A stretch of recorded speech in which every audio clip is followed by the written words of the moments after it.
Selamat siang Pak Andi. Oke, selamat siang Pak Sugi. Ya, ini untuk hari ini kira-kira apa yang bisa kita diskusikan atau kita bahas? Oke, sebelumnya mohon izin Pak Sugi dengan waktunya karena saya ada beberapa hal yang ingin saya diskusikan dengan Pak Sugi. Nah, di sini Oke. saya ingin membahas tentang permasalahan sampah sebenarnya Pak Sugi yang ada di sekolah saya. Oh, permasalahan sampah ya Pak Andi ya. Nah, memangnya apa yang terjadi dengan sampah di sekolah Pak Andi? Sebenarnya seperti ini Pak Sugi, menumpuk karena tidak bisa membuang barangan di tempat nih ke Pak Sugi.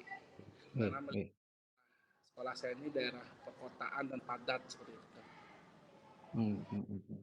Oke, berarti dari apa yang Pak Andi sampaikan tadi bisa saya simpulkan bahwa tujuan diskusi atau apa yang kita bahas hari ini adalah Pak Andi ingin berdiskusi terkait dengan permasalahan sampah di sekolah Pak Andi yang menumpuk karena tidak ada tempat untuk apa namanya eh, pembuangan sampahnya karena lokasi sekolah Pak Andi di perkotaan. Seperti itu Pak Andi. Oke, betul Pak Sugi, seperti nikel. Oke. Nah, selama ini apa yang dilakukan oleh pihak sekolah Pak Andi untuk mensiasati hal itu? Karena kan Pak Andi bilang tadi sampahnya secara volumenya itu luar biasa, jadi tidak bisa diatasi. Nah, sejauh ini apa yang dilakukan oleh sekolah atau mungkin apa yang menurut Pak Andi bisa dilakukan untuk mensiasati hal ini? Oke. Kalau menurut saya sendiri Pak Sugi, yang harus saya lakukan adalah mengolah sampah tersebut agar sampah-sampah Mhm, tersebut tidak menumpuk dan menjadi sarang nyamuk tentunya di sekolah. mhm. Kalau boleh tahu mengolahnya dalam bentuk apa ya Pak Andi ya?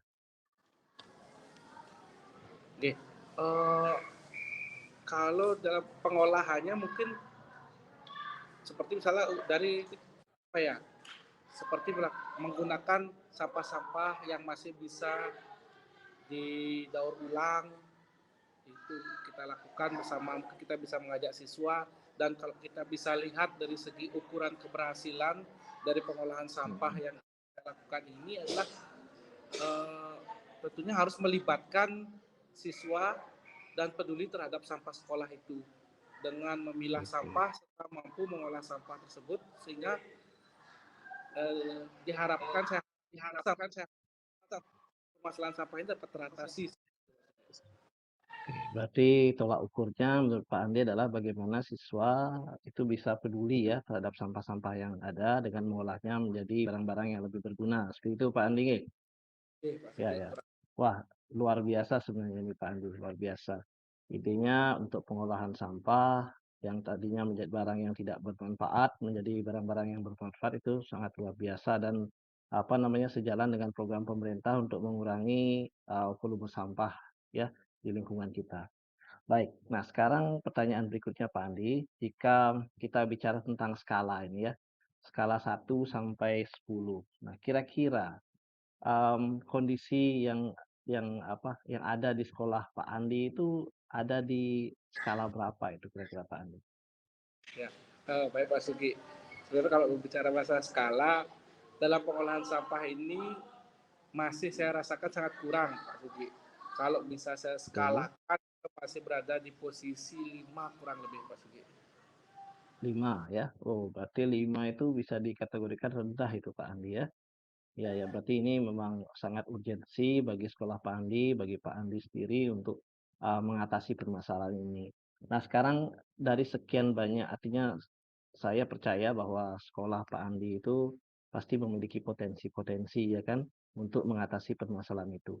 Nah, kalau dari sudut pandang Pak Andi, peluang apa sih yang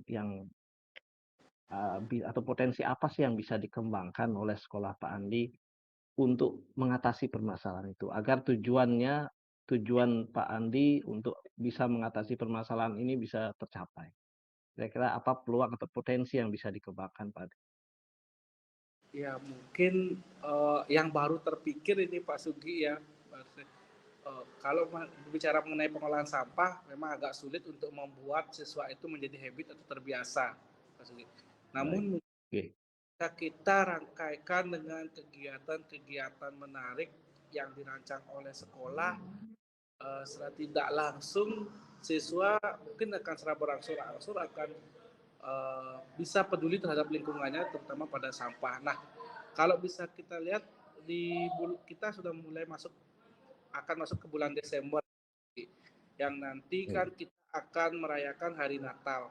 Jadi saya Mhm. ingin untuk merayakan hari raya Natal tersebut dengan mungkin membuat pohon Natal ataupun boneka, yang mana pohon Natal dan boneka salju ini kami buat menggunakan sampah yang ada di sekolah. Jadi sampah-sampah di sekolah yang kami pilah terlebih dahulu, selanjutnya sampah tersebut kami olah menjadi baik itu pohon Natal dan juga boneka salju. Dan di sini setiap kelas agar dapat menghasilkan satu pohon Natal dan boneka salju dari sampah-sampah tersebut. Oke. Wah, luar biasa itu idenya Pak Andi. Karena dalam satu hal itu mengatasi permasalahan sampah ini banyak hal yang bisa kita gali sebenarnya Pak Andi. Yang pertama itu kita mengajarkan toleransi pada anak. Jadi, kita mengajarkan anak untuk bertoleransi, untuk menghargai rekan-rekan atau teman-temannya yang merayakan Natal ya, tentu saja dengan berpartisipasi membuat pohon Natal dan boneka salju. Kemudian bisa juga mengatasi permasalahan sampah, jadi bisa mengurangi volume sampah yang ada di sekolah. Kemudian bisa juga sebagai dekorasi itu Pak Andi. Jadi kalau setiap kelas diwajibkan untuk membuat boneka salju ataupun pohon Natal dari barang-barang bekas ataupun dari sampah-sampah yang ada, itu kan bisa ditaruh di depan kelas dan menjadi dekorasi. Jadi bisa menambah keindahan kelas ataupun sekolah mereka itu. Luar biasa idenya Pak Andi. Saya yakin sangat jarang sekali guru ataupun sekolah yang terpikirkan untuk itu. Jadi dalam satu tindakan itu mengajarkan banyak hal pada siswanya atau muridnya ya, luar biasa. Nah sekarang kalau itu yang akan Pak Andi dan teman-teman di sekolah atau murid lakukan, kira-kira kalau menurut pengamatan atau mungkin pemikiran Pak Andi, kira-kira apa sih hambatan atau gangguan yang mungkin akan dihadapi untuk mewujudkan hal itu, Pak Andi? Mungkin kalau berbicara hambatan Pak Sugi ya, pastinya hambatan yang paling mendasar di sini Kak Pak Sugi. Hmm.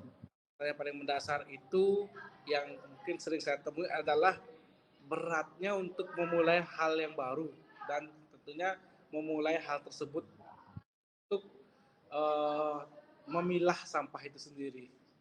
Mungkin itu Pak Sugi dari yang dasar dulu lah kalau bisa saya. Ya, berarti hambatan yang mungkin terbesar yang Pak Andi hadapi itu adalah memulai ya. Memang betul sekali, memulai itu memang sangat sulit. Nah, kira-kira seperti yang Pak Andi tadi sampaikan, permasalahannya itu adalah sangat sulit untuk memulai kegiatan ini. Nah, solusinya yang terpikir di pemikiran Pak Andi apa kira-kira Pak Andi? Apa yang kita bisa lakukan untuk mengatasi, permasalahan di mana hambatannya adalah sangat sulit untuk memulai? Silakan Pak Andi. Mungkin kalau berbicara solusi dari saya pribadi mungkin pertama akan bersama-sama mengajak yang ada di sekolah untuk harus memulai hal ini duluan. Mhm mhm. Betul Beri betul. contoh praktek langsung nih ke Pak Sugi dalam hal Ya. memilah sampah sehingga secara tidak langsung anak-anak akan uh, ikut juga terjun dan bersama-sama mungkin bisa mengajak mereka dan bersama-sama untuk memilah sampah itu. Oke, baik. Ya, jadi itu beberapa hal yang Pak Andi, katakan untuk memulai ya kan, memulai,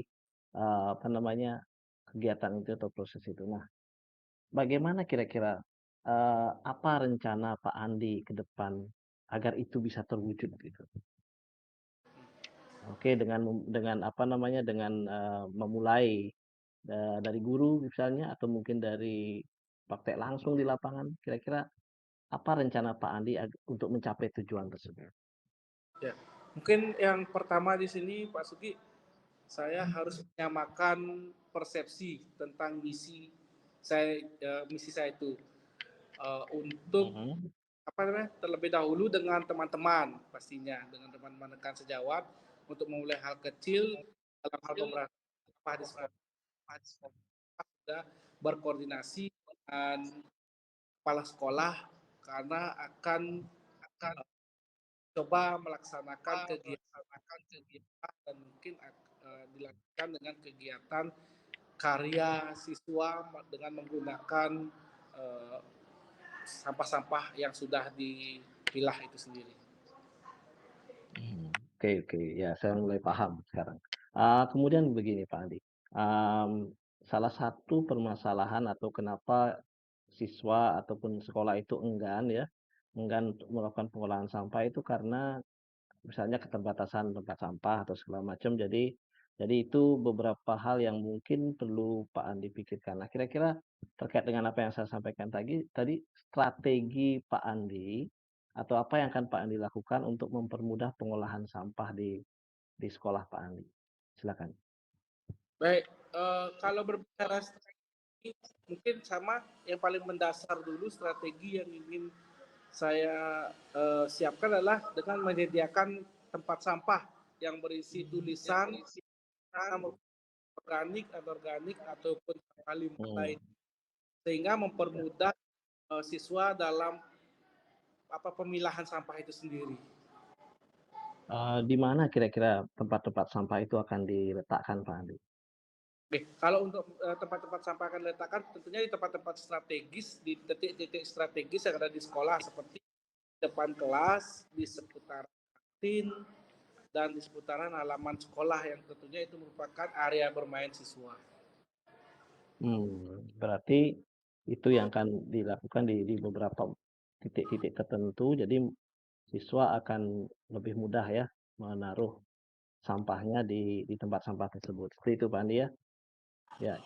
Kemudian nah sekarang apabila dalam pelaksanaannya ya, eee, kan pasti akan ada gangguan ya dalam pelaksanaannya. Kira-kira bagaimana cara Pak Andi untuk mengatasi gangguan-gangguan tersebut? Misalnya kesadaran murid untuk memilah mana yang sampah organik dan anorganik itu misalnya masih kurang. Nah, bagaimana kira-kira untuk mengatasi, eee, dalam pelaksanaannya itu Pak Andi?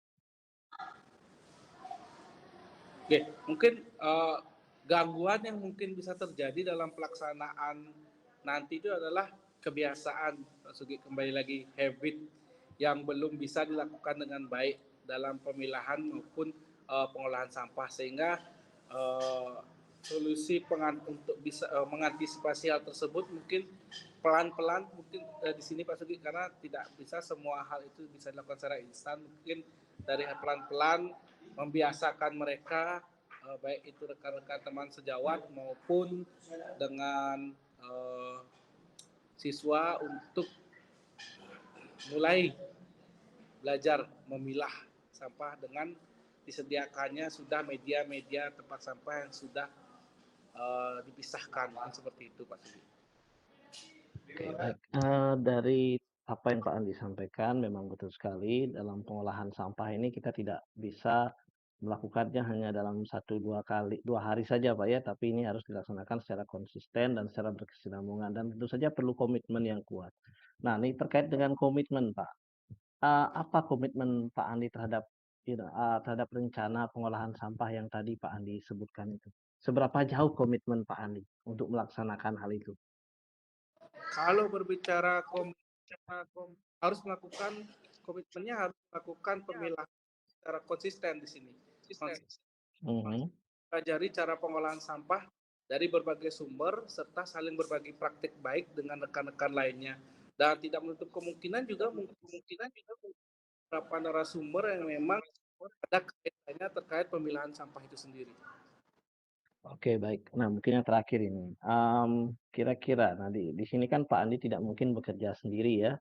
Nah, kira-kira siapa saja yang nanti bisa berkontribusi atau membantu Pak Andi dalam menjaga komitmen pengolahan sampah ini? Iya, kalau ditanya hal seperti itu, tentunya jawaban saya harusnya semua warga sekolah, Pak Sugi. Semua warga sekolah tentunya baik itu guru, pegawai sekolah maupun siswa yang ada di sekolah itu. Oke. Baik Pak Andi, terkait dengan permasalahan Pak Andi tadi sebenarnya semuanya sudah terjawab ya dari jawaban-jawaban Pak Andi sendiri dan Pak Andi sebenarnya sudah punya solusi untuk mengatasi permasalahan sampah di sekolah Pak Andi. Yang tadi Pak Andi bilang bahwa salah satu upayanya adalah dengan apa, mengolah sampah itu menjadi barang-barang yang lebih berguna, misalnya saja seperti pohon Natal ataupun, apa namanya, boneka salju ya, yang nanti diletakkan di kelasnya masing-masing atau di depan kelasnya masing-masing. Kemudian Pak Andi juga tadi komitmennya akan berkolaborasi dengan seluruh warga sekolah karena apa namanya, untuk terkait dengan penanggulangan sampah ini tidak bisa kita lakukan sendiri saja, ya, tapi harus berkolaborasi, baik itu tentu saja kepala sekolah, guru, pegawai, murid, dan juga bisa juga melibatkan orang tua murid dan lingkungan atau masyarakat sekitar sekolah. Baik Pak Andi, mungkin itu, yang bisa kita diskusikan atau bahas pada siang hari ini. Ada lagi Pak Andi yang ingin disampaikan? Sebelumnya terima kasih Pak Sugi sudah membuka pemahaman dan pikiran saya terkait permasalahan yang sedang saya hadapi sehingga nantinya dari Ya, saya bersama Pak Sugi dari solusi Pak Sugi yang berikan yang kita diskusikan hari ini bisa saya laksanakan dengan baik sehingga bisa menjadi suatu solusi untuk mengantisipasi permasalahan yang sedang saya hadapi saat ini Pak Sugi. Terima kasih banyak sebelumnya dan atas waktunya Pak Sugi. ya. Ya, terima kasih Pak Andi dan saya harap ke depan ketika saya nanti apa berkunjung ke sekolah Pak Andi, permasalahan sampah di sekolah Pak Andi sudah bisa terrealisasikan ya dan solusi-solusi yang tadi sudah disampaikan oleh Pak Andi bisa segera dikerjakan. Terima kasih Pak Andi. Selamat beraktivitas. Oke, selamat siang Pak Sugi. Selamat siang.